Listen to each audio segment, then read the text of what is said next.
Good evening, ঝর্ণা paradise চ্যানেলে আপনাদের অনেক অনেক স্বাগত। আজকে আবারও চলে এসেছি আমি এক নতুন ভিডিও নিয়ে। সেটা হচ্ছে গিয়ে আমার ক্রোটন প্লান্টের প্রপার কেয়ার। ক্রোটন প্লান্টের কী কেয়ার নেব আমরা, সেটাকে আমরা আজকে বলবো। সেটা আমি আজকে বলবো আপনাদের কাছে। যদি আপনাদের কোনোভাবে উপকারে আসে ভিডিওটা, তাহলে সেটাকে লাইক, শেয়ার ও সাবস্ক্রাইব দিতে ভুলবেন না। প্লান্ট কিন্তু খুব সুন্দর একটি কালারফুল প্লান্ট। ক্রোটনের অনেক ভ্যারাইটি হয়। কিছু গাছের পাতা যেমন সরু, পাতলা, চিকন, কিছু গাছের পাতা হচ্ছে গিয়ে চওড়া, বিভিন্ন কালারের হয়, বিভিন্ন ভ্যারাইটি কালারের হয়। যেমন এটাকে দেখুন, প্রিন্টেড গ্রিন আর পার্পল কালার, এখানে হচ্ছে গিয়ে রেড কালার। এটা বিভিন্ন ভ্যারাইটির হয়।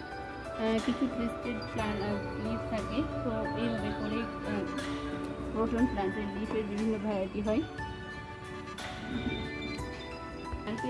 আরেকটি নাম হচ্ছে গিয়ে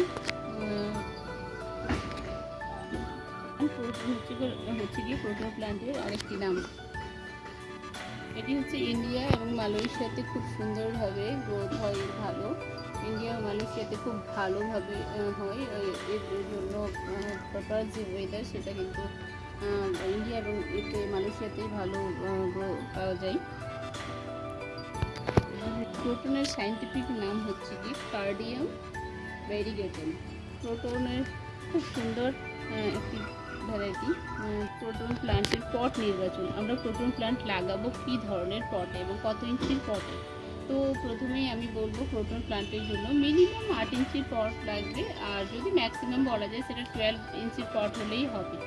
কারণ সেটা পরে আপনার গাছের গ্রোথ দেখে পট চেঞ্জ করা যায়। বাট 8 to 12 ইঞ্চির পটে কিন্তু খুব ইজিলিভাবে গ্রো করে এবং গাছ খুব সুন্দর ও হেলদিও থাকে, সেটাতে কোনো সমস্যা নেই। তারপরে চলে আসলাম হচ্ছে গিয়ে মাটি। ক্রোটন প্লান্ট কেমন মাটি পছন্দ করে। তো ক্রোটন প্লান্টের জন্য আমরা মাটি নিয়ে নিব হচ্ছে গিয়ে 1/3 হচ্ছে গিয়ে গার্ডেন সয়েল, 1/3 হচ্ছে গিয়ে কোকোপিট, 1/3 হচ্ছে গিয়ে ভার্মি কম্পোস্ট। আর ওর সঙ্গে যদি আমরা লিফ কম্পোস্ট পাই তাহলে সেটা কিন্তু খুবই ভালো। আর তার সাথে একটু নিম খোল মিশিয়ে দিলে এটা কিন্তু খুব সুন্দরভাবে তৈরি হয়ে যায় সয়েল মিডিয়া। আর কোকো প্লান্ট কিন্তু খুব ওয়েল ড্রেন মাটি পছন্দ করে, তো তার জন্য হচ্ছে গিয়ে সেভাবে এই প্রসেসে মাটিটা তৈরি করলে খুব ভালোভাবে গ্রোথ হয় কোকো প্লান্টের। তারপরে হচ্ছে গিয়ে মাটির পালা গেল, এবার কীভাবে এটাকে কি খাবার দেবো আমরা।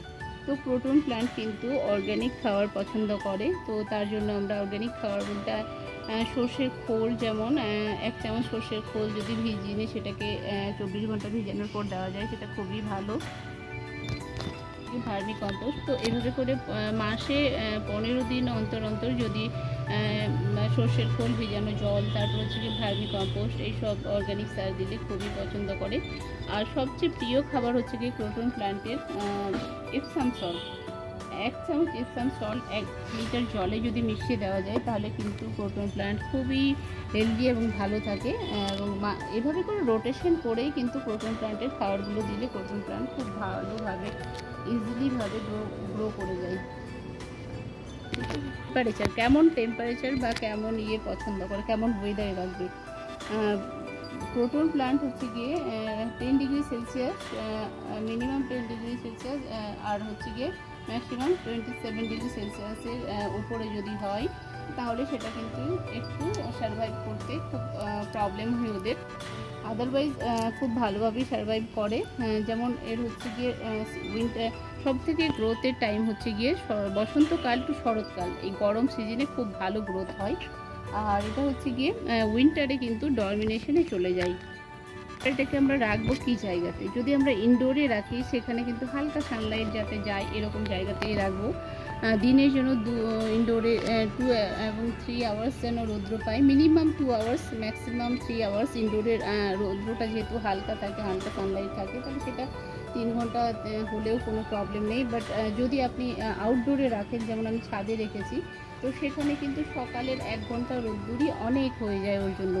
তো এমন নয় যে না পুরো দিন রোদ্রে রেখে দিলাম, তো এর কিন্তু কালারগুলো নষ্ট হয়ে যায়। যেমন দেখুন, আমার এটা কিন্তু অনেক রোদ্দুরে থাকছে, তার জন্য এই লিফগুলো, কালারগুলো কিন্তু খারাপ হতে ধরেছে। প্রপার যে কালার সেটা কিন্তু নেই, মানে ডিসকালার্ড হয়ে গেছে।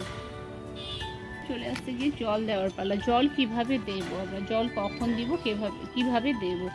তো জল দেওয়ার ব্যাপারে হচ্ছে গিয়ে জল আপনি টবের অবস্থা দেখেই জল দিতে হবে। তবে ন্যাচারালি যেটা জল দিতে হয় সপ্তাহে 2 থেকে 3 দিন জল ম্যাক্সিমাম।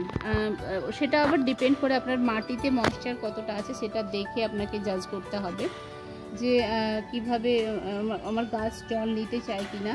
তো আপনি যদি ওভার ওয়াটারিংয়ের জন্য অনেক সময় গাছ নষ্ট হয়ে যায়, আবার কম জলের জন্য গাছ নষ্ট হয়ে যায়। তো সেটাকে আপনাকে জাজ করতে হবে। এমন নয় যে না গাছ একেবারে শুকিয়ে গেছে এই অবস্থাতে আপনি জল দেবেন, তো এরকম না। আবার বেশিও জল দেবেন সেটাও না।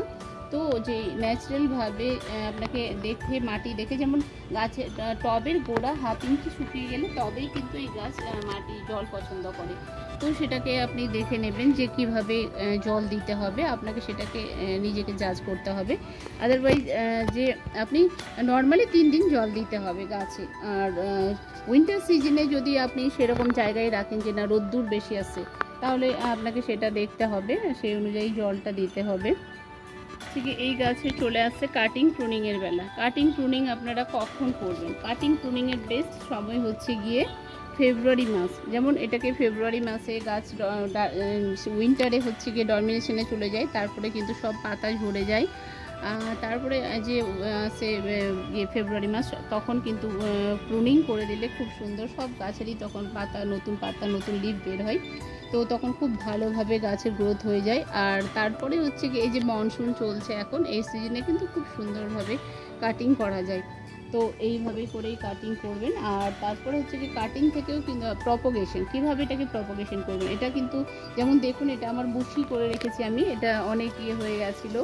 তো আমি যেমন এইগুলো কাটিং করে নিয়েছিলাম, আমি যেমন এখন ভাবছি যে আমি এটাকে কাটিং করব। তো এটার এই কাটিং থেকেও কিন্তু সুন্দরভাবে নতুন প্লান্ট গ্রো করা যাবে। এটাকে আপনি কেটে নিয়ে একটু জলে, 1 গ্লাস জলে বা কোনো একটা জারে 1 মান্থ রেখে দিলেই কিন্তু এখান থেকে রুট বেরিয়ে আসে, খুব সুন্দরভাবে রুট বেরিয়ে আসে এবং ইজিলি গ্রো করা যায় সেটাকে, আর খুব ভালোভাবে সারভাইভও করে যায়।